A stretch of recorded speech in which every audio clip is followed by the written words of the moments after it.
ছেলের জন্মদিন আজ পায়েস রান্না করছি এবং পায়েস যদি রান্না করতে গিয়ে সে জন্মদিনেরই হোক অন্নপ্রাশনেরই হোক তারপরে আইবারো ভাতেরই হোক স্বাদেরই হোক কোনো শুভ অনুষ্ঠানে যদি পায়েসের দুধ অজান্তে উতলে যায় জানবে অত্যন্ত শুভ একটা জিনিস, সব কিছু শুভ। সেই দুধটা কিন্তু মানে তুলে নিয়ে যেটা মাটিতে পড়বে ওইটা কিন্তু জলে দেবে। দেখো আমার তুলে নিয়ে আমি এটা আবার জলে দেবো। দুধটা অজান্তে দুধটা আমি একটু বাইরে মানে মুখটা ফিরেছি আর দুধটা পুরো উতলে গেছে।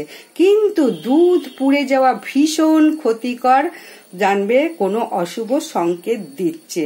দুধ উতলে যাওয়া শুভ সংকেত, আর যদি দুধ হাত থেকে পড়ে যায় সেটাও শুভ। মা বসুমতী তোমার হাত থেকে দুধ নিল, সেই দুধটা আবার তুলে কিন্তু জলে ফেলবে।